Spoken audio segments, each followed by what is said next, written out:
Hello student, welcome to Easy Your Study. I am with you Abhinandan Kumar Jha. In this class I am going to start the NCERT exercise chapter number 5 complex number and quadratic equations.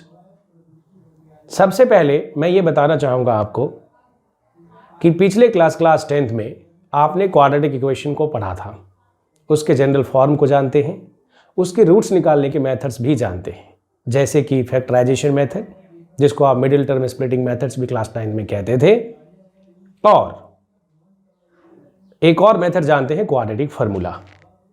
तो सबसे पहले quadratic formula में हम देखेंगे कि वहां पर आपने क्या किया था कि अगर रियल रूट्स है तब तो आप निकाल पा रहे थे किसी एक कंडीशंस में, d इज इक्वल टू 0 है उसका भी आपके पास सॉल्यूशन था, d ग्रेटर देन 0 है उसका भी सॉल्यूशन था। जब d लेस देन 0 आता था तो आप कहते थे कि नो सॉल्यूशन। तो पहले उसको रिकॉल करते हैं एक बार और फिर हम आगे बढ़ेंगे इस चैप्टर में जहां हम सीखेंगे कॉम्प्लेक्स नंबर के बारे में। तो सबसे पहले यहां पर देखिए, मैं एक क्वाड्रेटिक इक्वेशन लिख रहा हूं। यह पढ़ा था आपने क्लास 10th में। यह कब पढ़ा था आपने? क्लास 10th में, याद होगा आपको। इसे रिकॉल कहते हैं।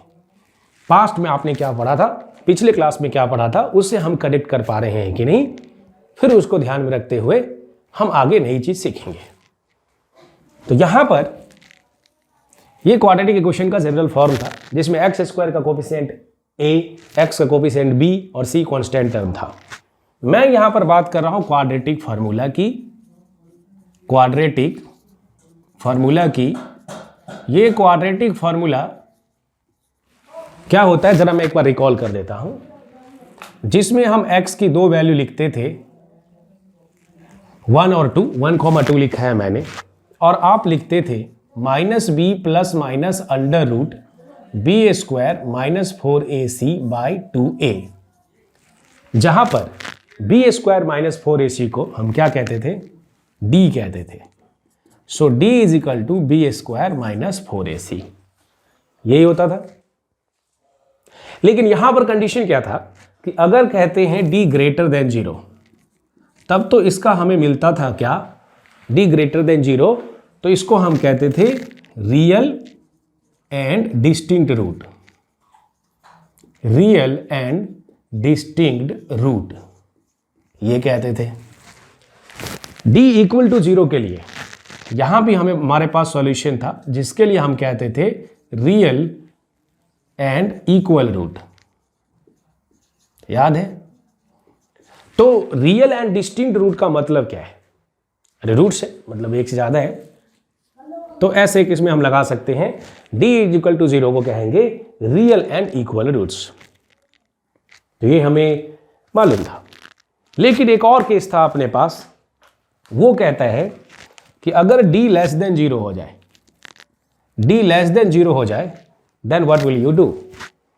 ऐसे केस में हम कहते थे no real root, no real roots and, या और कहते थे और इमेजिनरी रूट,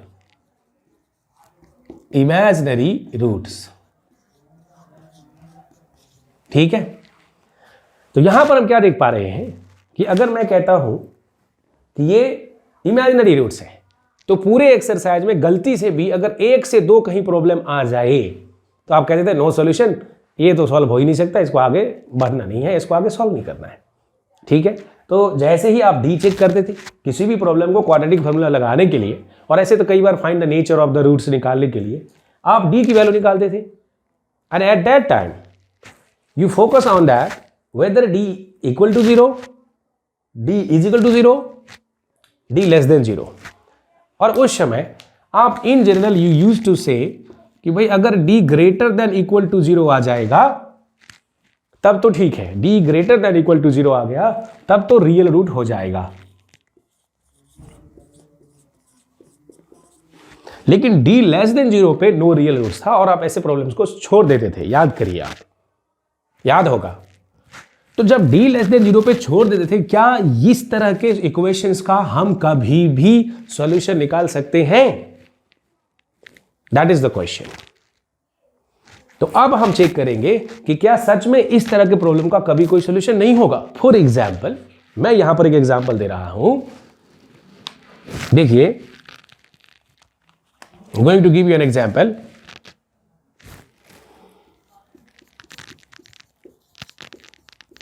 देखिए यहां पर एक एग्जाम्पल लेते हैं जिसमें हम लिखेंगे x square plus x plus 1 is equal to 0।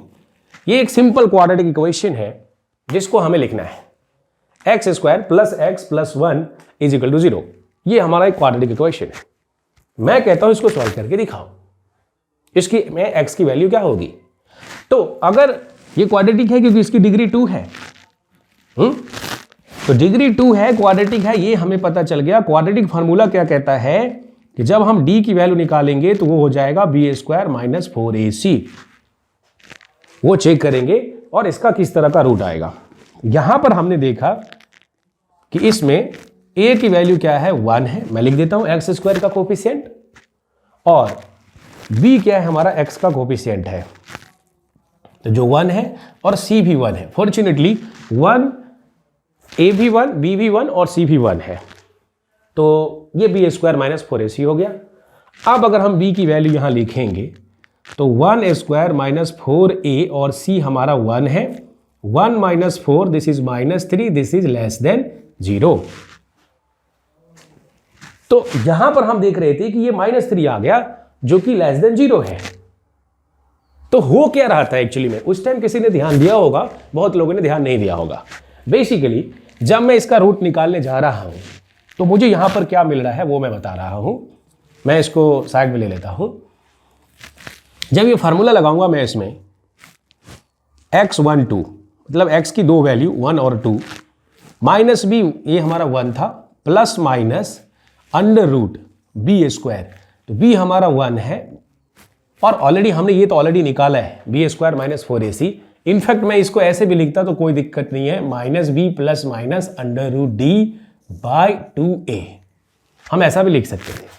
तो अगर मैं ये वैल्यू डायरेक्टली मैं वैल्यू ही लिख रहा हूं यहां पर, जो ज़्यादा अच्छा है क्योंकि हमने ये डी निकाला हुआ है जो कि वैल्यू है -3 डिवाइडेड बाई 2 इंटू 1।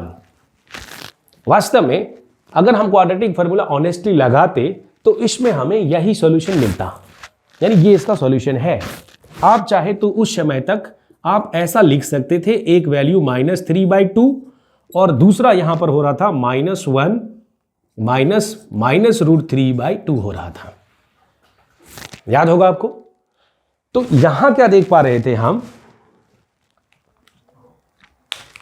ये जो हमारी वैल्यू थी ये प्रॉब्लम कर रहा था, इसलिए हम कह रहे थे कि इसका कोई सॉल्यूशन नहीं है। क्योंकि अगर मैं कहता हूं कि रूट 2 की वैल्यू क्या होगा तो अप्रोक्सीमेट आप डेसिमल करके बता देते हो 1 पॉइंट, रूट 3 की वैल्यू क्या होगी तो आप अप्रोक्सीमेटली बता देते हो 1.732। लेकिन मैं कह दूं कि रूट -3 का क्या होगा क्लास 10th के स्टूडेंट को, तो वो नहीं बता पाएगा, क्योंकि वो नेगेटिव को कुछ लोग तो ऐसे तुक्के फेर देगा कि बोलेगा हाँ ठीक है भाई -1.732 हो जाएगा, लेकिन ऐसा नहीं होता। ठीक है, तो काफी समय तक ये जो एक्चुअली में 3 क्या है, कोई भी एक रियल नंबर है, और square root of negative real number, ये काफी दिनों तक लोगों को प्रॉब्लम करता रहा।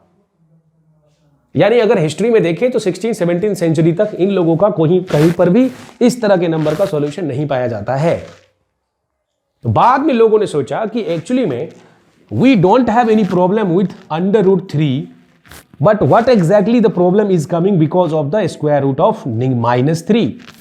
यहां पर जो प्रॉब्लम आ रहा है square root of negative number की वजह से प्रॉब्लम आ रहा है। तो इसका क्या किया जाए, तो बाद में ये सोचा गया और मैथमेटिशियन ने एक टर्म इजाद किया, क्या वो मैं बताने जा रहा हूं। ध्यान से देखिएगा कि अब हम स्क्वायर रूट -3 को कैसे लिखें।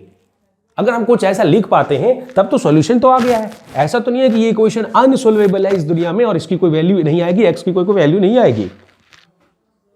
ठीक है, और जैसा कि आप जानते हो सॉल्यूशंस जब हम कहते हैं तो एक्स की वो वैल्यू जो इस इक्वेशन के एलएचएस में रखेंगे तो आरएचएस आ जाएगा, मतलब 0 आ जाएगा। यही तो सॉल्यूशन है, एक्स की वैल्यू ऑफ द वेरिएबल्स जो सॉल्यूशन होता है। ठीक है, अभी देखते हैं आगे।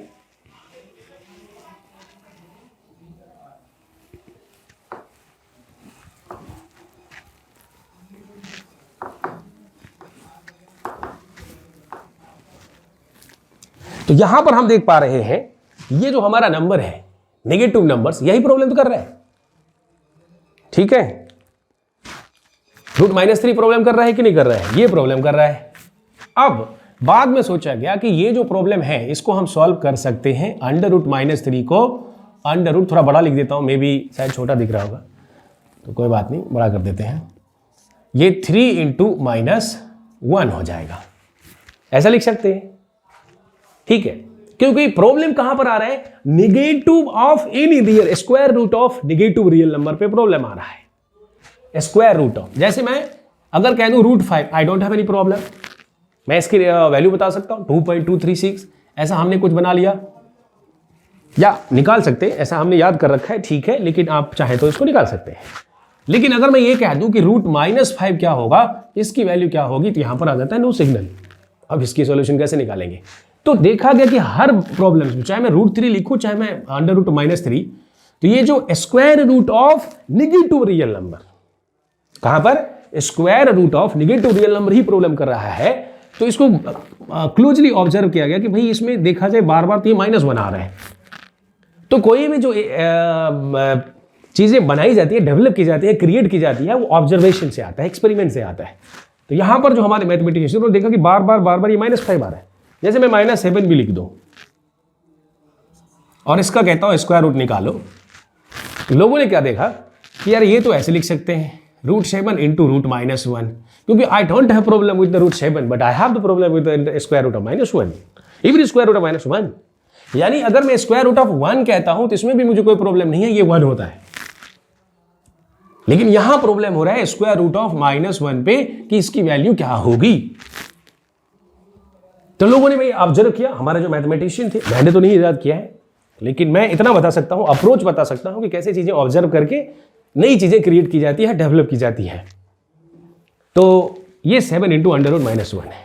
तो हमारे मैथमेटिशियन ने सोचा कि यार ये हर प्रॉब्लम में, चाहे मैं कोई भी नंबर ले लूं, कोई भी नंबर ले लूं,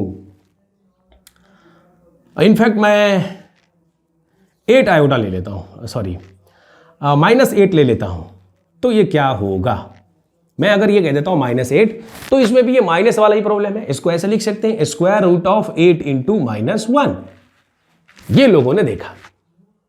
तो सभी में ये -1 है।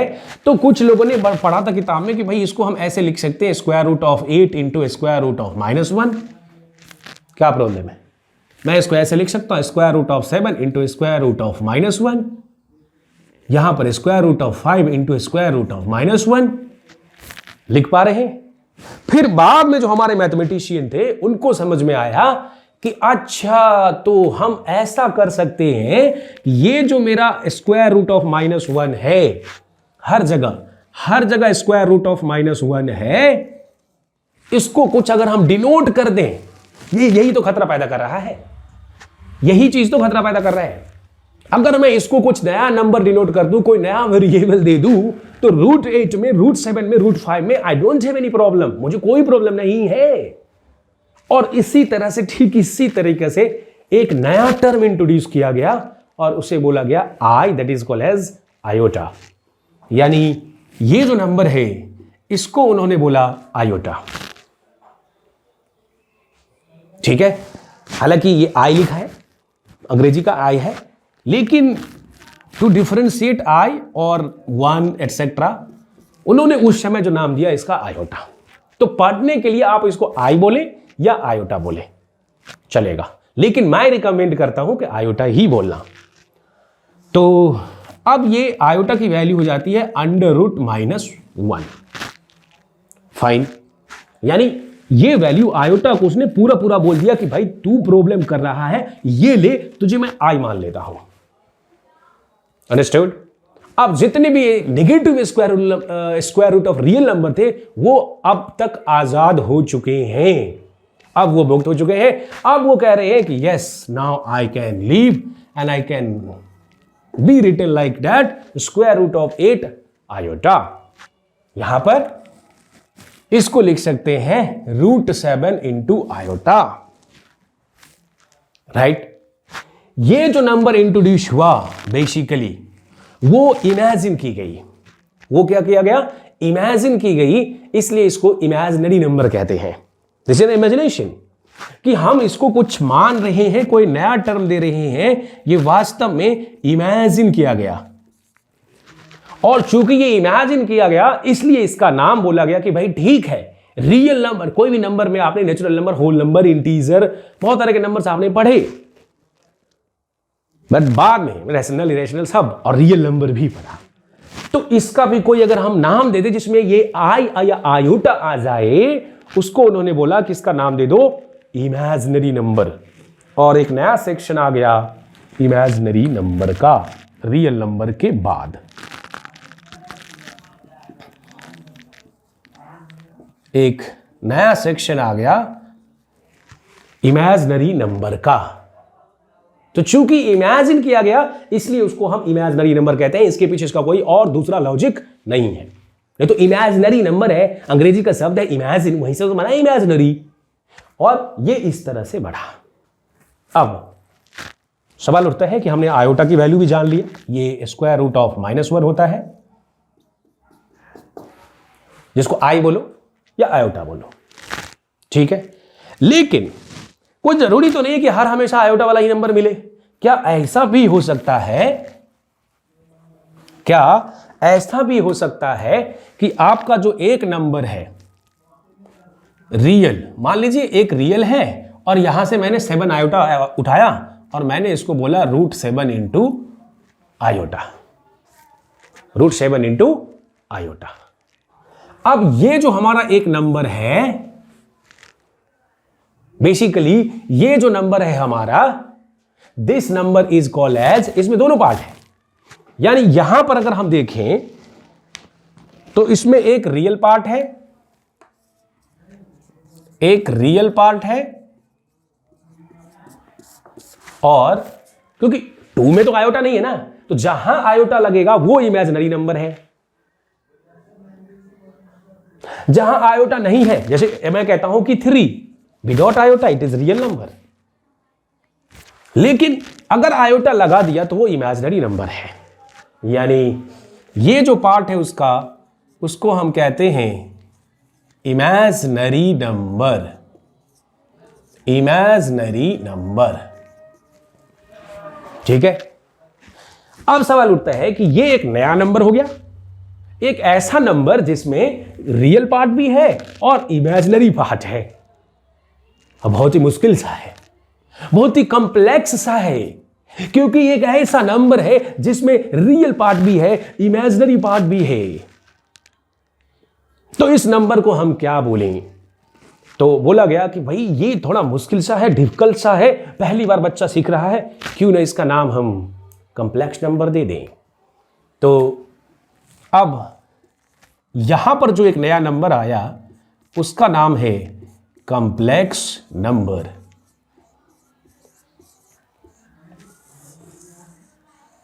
देखो, क्लास 10th में जो आपकी प्रॉब्लम थी उसका सॉल्यूशन आपको क्लास 11th में मिल रहा है, चैप्टर 5 में क्वाड्रेटिक इक्वेशंस का, और इसलिए एनसीईआरटी वालों ने इसका नाम रखा है complex number and quadratic equations, क्योंकि इसका कहीं ना कहीं कनेक्शन तो है।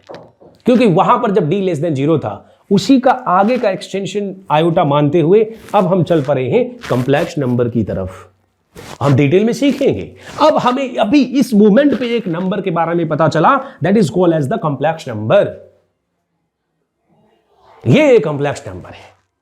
जैसा कि जानते हैं हर नंबर को कुछ न कुछ नोटेशन दिया जाता है, उसको डिनोट किया जाता है किसी सिंबल से। तो इस नंबर को डिनोट करेंगे हम एक नए नंबर सिस्टम से, that is called as Z।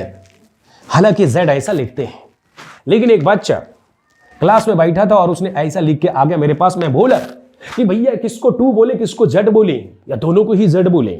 इस कंफ्यूजन को अवॉइड करने के लिए ज्यादातर किताबों में Z को Z कट लिखा गया है, और मैं प्रिफर करता हूं Z cut, which is the symbol and notations for complex number. यानी हम इसको कहेंगे कॉम्प्लेक्स नंबर का नोटेशन सिंबल Z कट, या Z बोलो, Z कट नहीं बोलना आपको, सिर्फ Z बोलना है। तो कॉम्प्लेक्स नंबर को डिनोट करेंगे Z। अब सवाल उठता है कि हमने इसको Z तो बोल दिया, तो डेफिनेशन क्या होता है, परिभाषा क्या होती है? परिभाषा होती है कॉम्प्लेक्स नंबर की number which is in the form of, जैसे कि मैथमेटिक्स में आपको मालूम है और मेरे साथ जुड़े हैं तो धीरे धीरे चीजें आपको क्लियर होती जाएंगी। आप जुड़िए, देखिए सारे वीडियोस को एक एक करके और फिर देखिए कि आपका लेवल कैसे राइज नहीं होता। जिस तरह से सब्जेक्ट ग्रो हो रहा है, यहां पर हमने कॉम्प्लेक्स नंबर को बोला कि z। अब मैथमेटिक्स में हर नंबर, हर चीज का एक ना एक नोटेशन होता है और इनफैक्ट मैं बोलूं तो जो भी पढ़ते हो उसका एक जीएफ होता है, यानी एक जनरल फॉर्म होता है। यानी जनरल फॉर्म जो है वो जानना मैथमेटिक्स में बहुत जरूरी है। उससे हमें पता चलता है कि उस क्लास के जो भी आइडेंटिटी होगी, जो भी होगी, उसको डिनोट करने के लिए that is more than sufficient. ठीक है, तो यहां पर उस क्लास के बारे में पता चल जाता है, उसका फॉर्म कैसा हो, कैसा दिखेगा। यानी इसका जनरल फॉर्म होता है z is equal to a plus iota b. a plus iota b या a प्लस आई बी बोलोगे, मैं आयोटा बोलूंगा, मैं पहले बोल चुका हूं, ये दूसरी बार, अब तीसरी बार नहीं बोलूंगा, मैं हमेशा a plus iota b use करने वाला हूं। z is equal to a plus iota b, यानी यही है complex number. z is equal to a plus iota b. ठीक है, where a and b are real number, where a and b are any real number, a denotes the real part, b denotes the imaginary part of the complex number. So this is called as a new number system here generated, called as the complex number. ये real number के भी बाद का है, ये real number का भी boss है, यानी हर complex number में real number है। यानी हम ये कह सकते हैं कि real number is the subset of complex number. उसके बारे में थोड़ा सा प्रकाश डालेंगे बाकी कुछ नंबर्स के साथ में। यहां पर मैं पहले देने जा रहा हूं डेफिनेशन किसका, कॉम्प्लेक्स नंबर का। तो लिखेंगे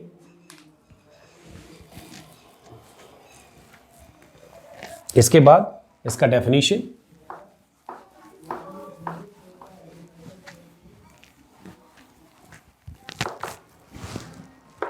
complex number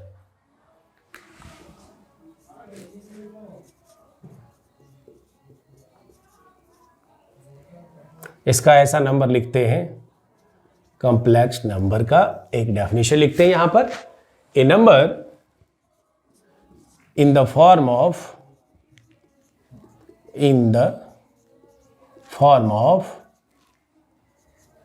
a plus iota b।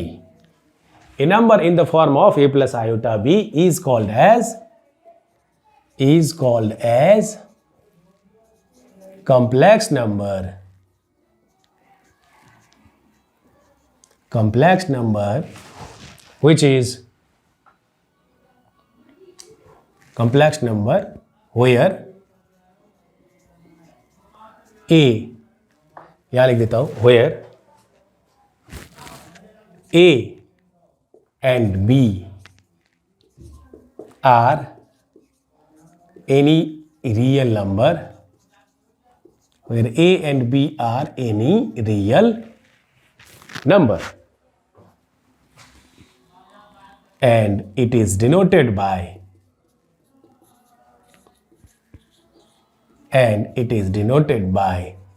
z cut, या z बोलो इसको। ठीक है, समझ आ गया। So any complex number has two part. यहां पर हम कह सकते हैं कि z is equal to a plus iota b, right. So what is this, a is the real part, and b is the imaginary part. ठीक है, B को बोलते हैं, आयोटा तो सिंबल है ये वाला पूरा। अब सवाल उठता है कि सर ये तो ठीक है, जनरल फॉर्म हो गया, जीएफ हो गया, लेकिन अगर सिर्फ मान लीजिए ऐसा केस हो जाए कि जिसमें ये हो ही ना, मतलब ये रियल पार्ट हो ही ना, ये नहीं हो, सिर्फ ये वाला हो, तो उसको क्या बोलेंगे? उसको भी कॉम्प्लेक्स नंबर ही बोलेंगे या फिर कुछ और बोलेंगे? तो उसने बोला कि भाई ये जो हमारा z है, ये जो हमारा z है a प्लस आयोटा b, इसमें अगर गलती से भी ये वाला पार्ट ना हो, ये जीरो हो जाए, अगर ये जीरो हो गया तो ये जो नम पार्ट है इस पार्ट को हम कहते हैं इमेजिनरी पार्ट, और इसमें रियल पार्ट नहीं है, सिर्फ और सिर्फ इमेजिनरी पार्ट है, शुद्ध रूप से इमेजिनरी पार्ट है, प्योरली इट इज इमेजिनरी, यानी इसको बोलेंगे प्योरली इमेजिनरी नंबर। यानी अगर कोई ऐसा लिखा है तो इसको बोलेंगे purely imaginary number, imaginary number. ठीक है, तो ये चीजें हमें समझ में आया है। यहां पर हम लिख सकते हैं कि जैसे मैंने कह दिया एग्जाम्पल के लिए, जैसे मैंने कह दिया 2i, 3 iota, 4 iota, 5 iota, 6 iota etcetera. ठीक है, यानी ये सब नंबर में रियल पार्ट नहीं है, there is no real part, hence I will call it as the purely imaginary number. अब सवाल उठता है कि सर ऐसे भी नंबर्स हो सकते हैं जिसमें इमेजिनरी पार्ट नहीं हो।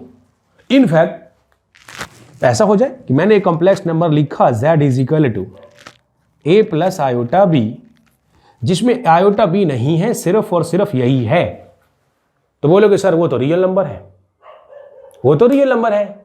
Yes of course it is the real number, but in the context of complex number I will call it as, since there is no imaginary part, I will call it as yes this is purely real। क्या बोलेंगे? Purely real. जब हम ऐसा बोलते हैं मतलब there is no imaginary part, यानी हम ये कह सकते हैं कि every real number is a complex number with imaginary part 0, with no imaginary part।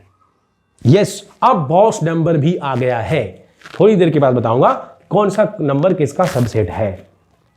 तो सबसे आखिरी में जो यूनिवर्सल सेट टाइप होगा, अब इस पॉइंट तक कंप्लेक्स नंबर हो जाएगा, क्योंकि सारे रियल नंबर कंप्लेक्स नंबर में होंगे। प्योरली रियल बोलते हैं, इमेजिनरी पार्ट 0 होता है। यानी अब मैं इसको लिख सकता हूं आगे, इस नंबर को अगर ऐसा होता है तो प्योरली रियल होता है, प्योरली रियल नंबर। जब भी प्योरली रियल नंबर होगा तो ऐसे केस में इमेजिनरी पार्ट क्या हो जाएगा? 0 हो जाएगा। ठीक है, यहां पर इम जेड, हमारा इम जेड 0 है, प्योरली इमेजिनरी नंबर में रियल जेड 0 है। तो ये भी हमें समझना होता है कि जब हम कहते हैं कि अगर ये प्योरली रियल है तो 0 किसको करना है? इम जेड को 0 करना है। इसमें प्रॉब्लम बनता है कि सिंस इज प्योरली रियल तो इमेजिनरी पार्ट को 0 करके अननोन की वैल्यू निकाल लो, और ये वाला भी उसी तरह से हो जाता है। समझ आया? बढ़ेंगे आगे और कुछ और बातें देखते हैं कॉम्प्लेक्स नंबर का।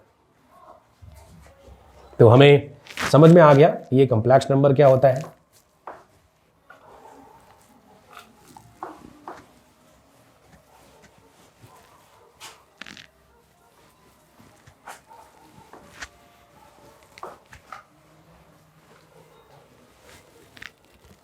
अब यहां पर हम देखते हैं कि कौन सा नंबर किसका सबसेट है। तो जैसा कि आप जानते हो, सबसे शुरुआत में आपने पढ़ा होगा नेचुरल नंबर, जिसको n बोलते हैं, या फिर इनफैक्ट छोड़ो नेचुरल से क्या शुरुआत करना, इतना तो पता हो गया कि रियल नंबर क्या होता है। Real number is the set of all the numbers like natural, whole, integer, rational, irrational, सबको मिला के एक बड़े बास्केट में डाल दो, तब जाके बना था रियल नंबर। और इसलिए आप जैसे क्लास 8th में पढ़ा होगा, अगर याद होगा किसी को, तो वहां पर रेशनल नंबर सिखाया जाता है, उसकी प्रॉपर्टी सिखाई जाती है। 9th में आते हैं तो थोड़ा सा और आगे नोटेशंस वगैरह, रियल नंबर थोड़ा इंट्रोड्यूस किया जाता है। 10th में एक बार फिर से वहां पर दर्शन होता है। यानी सबसे आखिरी में पूरे 10 साल की जर्नी क्लास 1 से लेके 1 2 3 4 में कहीं पर वैसा नंबर सिस्टम की बात नहीं की जाती है। 5 के बाद ही कुछ शुरू होगा। तो जब हम 10th में आए तो यहां पर पढ़ा था 9 10 में रियल नंबर, और 10th में तो पूरा एक्सप्लेनेशन था, डेसिमल रिप्रेजेंटेशन वगैरह सब देखा था। तो रियल नंबर कहने का मतलब यही है कि एक ऐसा बकेट है, एक बास्केट है, जिसमें सारे नंबर्स आपने पढ़े, नेचुरल, होल, इंटीजर, जो भी है सब है। और ये जो इवन, ऑड वगैरह है, ये जो तो कुछ कुछ पार्ट्स हैं उसमें से कि 2 से डिविजिबल, नॉट डिविजिबल वगैरह। तो ये रियल नंबर था अपने आप में, एक बिगर बास्केट जिसमें सारे नंबर थे, आपको मालूम है। एक बड़ा बास्केट इस तरह से हमने ले लिया और इस बास्केट में हमने सारे नंबर को डाल देना है। Natural number, whole number, integer, rational number, irrational number, कुछ भी। इरेशनल नंबर को टी से, पी से, किसी से डिनोट कर सकते हैं। तो ये सब मिला के बना था ये बड़ा बकेट और इसका नाम हमने दिया था रियल नंबर। अब इससे भी एक बड़ा बकेट है, अब इसको भी उठा के यहां डाल दो। ये जो भी नंबर था ये यहां डाल दो। अब रियल नंबर, अब जो सेट बनेगा अब ये हो जाएगा नया कॉम्प्लेक्स नंबर Z। और इसमें रियल नंबर तो है और साथ साथ इसमें एक और पार्ट आ गया है, आयोटा बी वाला पार्ट। ये मिला के बना है, क्योंकि अब इसकी तो जरूरत नहीं है। वो ओवरऑल देखा जाए तो ये दोनों पे फोकस करो, रियल पार्ट और इमेजिनरी पार्ट, तब जाके बनता है ये कॉम्प्लेक्स नंबर। तो हम ये कह सकते हैं कि real number is the subset of. Set 3 नहीं पढ़ा है तो मैं सेट 3 के वीडियो भी डालने वाला हूं, तो पढ़ लेना। कंप्लीट सॉल्यूशन मिलने वाला है, ठीक है, कंप्लीट सॉल्यूशन। ओके, तो यहां पर हम लिखेंगे आर जो है real number is the subset of, यहां पर कॉम्प्लेक्स नंबर, ये डाल देते हैं। अब ये बॉस हो गया, ये नंबर आपको चाहिए ही चाहिए, ये बॉस नंबर है। समझ आ रहा है? तो बस इस बात का ध्यान रखना है। हमें समझ में आ गया अभी तक कि कॉम्प्लेक्स नंबर क्या होता है। Any number which is in the form of a plus iota b। जैसे अब हम आसानी से बता सकते हैं, जैसे मैंने कहा 2 + i3, क्या ये कॉम्प्लेक्स नंबर है? Yes of course. अच्छा, कुछ किताबों में i पहले लिखेंगे 3 बाद में लिखेंगे, कहीं पर ऐसा भी लिखा होगा 2 + 3 आयोटा, तब भी ये सही है। दोनों ही सही है, इसमें कहीं पर भी कोई प्रॉब्लम नहीं है, इसमें कहीं भी प्रॉब्लम नहीं करना है। -2 - 3 आयोटा, ये देख लो। जब हम लिखेंगे -2 + 5 आयोटा तो ये हो जाएगा। समझ आ रहा है? जब हम कहते हैं -5 + 7 आयोटा तो ये भी कॉम्प्लेक्स नंबर है। All these are complex number. अच्छा, फ्रैक्शन में हो जाए -5/2 + 7/2 आयोटा, ऐसा हो जाए, कोई दिक्कत नहीं है। 1 + 1/√2 आयोटा, ऐसा हो जाए, तब भी कोई दिक्कत नहीं है। क्लियर है चीज? So all these will be the complex numbers. बढ़ेंगे आगे। अब हमें समझ में आ गया कि इस तरह से ये कॉम्प्लेक्स नंबर होता क्या है। अच्छा, अब थोड़ा सा हम देख लेते हैं इसमें the powers of iota.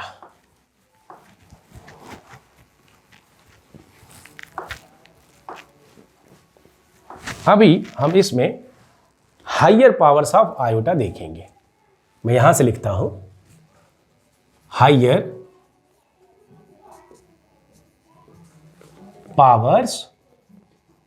Powers of iota, मतलब हमें ये देखना है।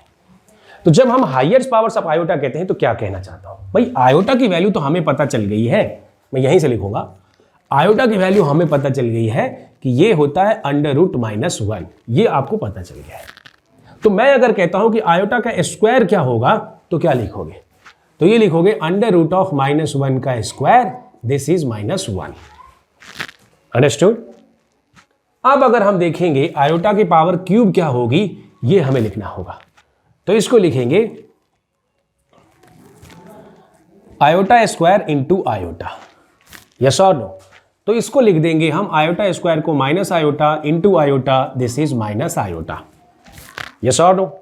अब आयोटा की पावर 4 है, जिसको लिखेंगे आयोटा स्क्वायर का स्क्वायर। नाउ दिस इज, ये माइनस आयोटा था, ठीक है। तो आयोटा का स्क्वायर क्या था हमारा -1, और फिर इसका स्क्वायर क्या हो जाएगा, 1 हो जाएगा।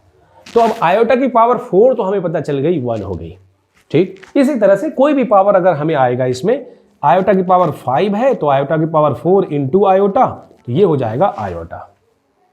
समझ आ गया? 1 इंटू आयोटा मतलब ओवरऑल आयोटा हो जाएगा। समझ आ रहा है? लेकिन एक बार एक एग्जाम में क्वेश्चन आया, मैं उसका एक पार्ट बता रहा हूं कि आयोटा की पावर 2008 क्या होगी। अब बच्चा दे रहा है कि सर ये तो खतरा फायदा, इसको कैसे करेंगे, है डेंजरस, ये पावर यहां दे दिया। और आज मान लीजिए कि IIT के एग्जाम में ये क्वेश्चन आ जाए कि 2022 क्या होगी, तो क्या लिखोगे, राइट? तो कोई भी पावर आ जाए बड़ा सा, ये सब घबराने वाली बात है। समझ आ रहे? What exactly I will do, यहां पर हमने देखा था जब छोटे छोटे पावर्स ले रहे थे तो वो तो बच्चा आसानी से लग जाए। इसको देख के तो कुछ लोग मुंह फेर लेते, अरे तो ऐसे कैसे, जब नहीं पता, जब पता चल जाएगा तब तो आसान हो जाएगा। अब आयोटा की पावर 4 पे हमने देखा कि भाई ये 1 आया हुआ है। अब सवाल उठता है कि जब आयोटा की पावर 4 1 है, तो मुझे बताओ कि अगर 1 की पावर मैं अगर 2008 डाल दूं तो तुम्हें क्या प्रॉब्लम है? बोलोगे 1 है। कितनी बार भी 1 को मल्टीप्लाई करो 1 ही आएगा। इसलिए हम क्या करेंगे, ये जितने भी हायर पावर्स ऑफ 4 होंगे, 4 से ज्यादा वाले होंगे, उसको 4 से डिवाइड कर देंगे। यानी ये जो पावर होगा, मान लीजिए कुछ n है, इसको हम 4 से डिवाइड करेंगे, यहां पर कुछ k आएगा और यहां पर कुछ r आएगा। यानी अब हम अगर मान लीजिए कि आयोटा की पावर n लिखना चाहते हैं, आयोटा की पावर n लिखना चाहते हैं, तो हमें मालूम है एक सिंपल सा क्लास 10 से, पता नहीं कितने सारे theorem, factor theorems, remainder theorem वगैरह करके आए हो। सो यहां पर हम कहेंगे ये 4k, यहां पर हो जाएगा आयोटा की power 4k plus r, 4k plus r, यानी 4 से डिवाइड करो और 4k प्लस r के जैसा लिखो। यानी इसको हम ऐसा भी कह सकते हैं कि आयोटा की पावर 4 है, उसको k कर लो और इंटू कर लो आयोटा की पावर r से। r मतलब रिमाइंडर, r मतलब रिमाइंडर। तो आयोटा की पावर 4 से आपने डिवाइड किया, जो भी कोसेंट आएगा वो यहां आ जाएगा, इंटू आयोटा की पावर रिमाइंडर यहां आ जाएगा। देखो 4k और जो कि बेस सेम है तो पावर ऐड हो जाएगा, 4k प्लस r हो जाएगा, जो कि n के बराबर है। यानी इन जनरल हम कह सकते हैं ये जो हमारा वैल्यूज है वो ये हो जाएगा, ठीक है, जहां पर r रिमाइंडर है और ये कोसेंट है। यानी इस वाले केस में अगर हम देखें कि मुझे अगर आयोटा की पावर 2008 लिखना है तो मैं क्या करूंगा, इसको 4 से डिवाइड करूंगा 2008 को। वैसे ये इतना सिंपल है कि इसको 4 से डिवाइड करना आपके लिए बिना पेन चलाए हो कर सकते हो। तो यहां पर लिखेंगे 4 5 जा 50, देखो ओवरऑल हो रहा है, फिर 0 और 4 2 जा 8 हो रहा है। इसमें रिमाइंडर क्या हो रहा है, 0 हो रहा है। तो जब रिमाइंडर 0 हो गया तो मैं इसको डायरेक्टली लिख सकता हूं कि आयोटा की पावर 4 और कोसेंट क्या था 502 इंटू आयोटा की पावर रिमाइंडर 0। तो ये तो 1 ही होने वाला है। जो कोसेंट होगा ये वाला फैक्टर तो हमेशा आपको 1 ही देगा, सिर्फ आयोटा की पावर रिमाइंडर चेक करना है। So here is the attention, the attention is that you have to focus on iota की पावर r यहां पर। तो ऐसे कोई भी प्रॉब्लम दे दे मुझे, आयोटा की पावर 2050 दे दे यार, 2050 आप बोल, तो कुछ भी दे यहां पर, now I am able to write it. How? ये हमने कह दिया कि भाई चलो 2008 वाले में 502 हो गया और वहां पर आयोटा की पावर 0 हो गया। तो ये तो हमारा 1 है और आयोटा की पावर 0 भी पहली बार सीख रहे हैं, 1 ही होता है और ये 1 हो जाएगा। आयोटा को भी एक एंटिटी की तरह ट्रीट करो जिसका पावर यहां पर 0, जैसे हम जैसे 2 की पावर 0, 3 की पावर 0, 4 की पावर 0 करते थे, तो एक नंबर की तरह ट्रीट करके यहां पर 1 करना है, ठीक है। अब जैसे मैंने ये वाला दिया है, अब इसको कैसे सॉल्व करेंगे? तो जब हम अगर इसको देखें, इसको सॉल्व करने जाते हैं, मैं यहां नीचे ले लेता हूं, तो इसको अगर 4 से डिवाइड करेंगे तो ये तो 504 तो आएगा, 502 तो आएगा, अभी किया था, नहीं वो तो उसका था। जरा इसको देख लेते हैं, इसको डिवाइड ही कर लेते हैं 2022 को। तो 4 से डिवाइड करेंगे, 4 5 जा क्या हो गया 20, ठीक। और फिर यहां पर ये 2 आएगा, नहीं लगने दे रहा है तो एक और 2 दे देंगे, 4 5 जा 22। तो ये 505 पे आ रहा है जो कि 20 कर रहा है। तो ये हो जाएगा यहां पर आयोटा की पावर 4 और फिर इसकी पावर, आयोटा की पावर 4 की पावर 505, ये हमारा कोसेंट, राइट, इनटू आयोटा की पावर रिमाइंडर। रिमाइंडर हमारा क्या है 2 है, तो रिमाइंडर हमारा 2 है। क्लियर चीज, यहां मैंने 20 नहीं लिखा है, चाहो तो आप 20 लिखो, ऐसा कोई प्रॉपर डिवीजन नहीं कर रहे, 2 लिख दिया जो कि आयोटा स्क्वायर है। यानी इस साल आपके आयोटा की वैल्यू -1 है। आयोटा स्क्वायर क्या होता है -1, अभी दिखा था पीछे, ये देखो आयोटा स्क्वायर -1 हो गया। So I can express any higher power of iota by dividing with 4। हमेशा 4 से डिवाइड करना, कभी भी 4 से, जब भी आयोटा की पावर 4 से ज्यादा होगा तो 4 से ही डिवाइड करना हमेशा। और 4 से डिवाइड करोगे, आयोटा की पावर 4 1 होता है, और जो भी पावर आएगा क्वोशेंट वो तो हमेशा 1 देगा। सिर्फ हमें देखना आयोटा की पावर रिमाइंडर, आयोटा की पावर रिमाइंडर देखो, आयोटा की पावर रिमाइंडर देखो, कोई भी पावर दे दे हमेशा, लेकिन 2022 में आयोटा की वैल्यू क्या चल रही है, -1। यस शॉर्ट हो, याद रहेगा। बढ़ते हैं आगे।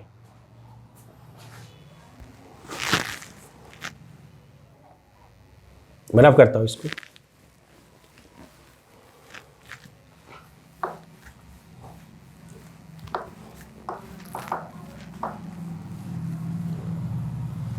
तो कोई भी आयोटा का पावर है वो आप देख सकते हो। नेक्स्ट क्लास में हम स्टार्ट करने जा रहे हैं एक नया टॉपिक, जहां हम देखेंगे अलजेब्रा ऑफ कॉम्प्लेक्स नंबर।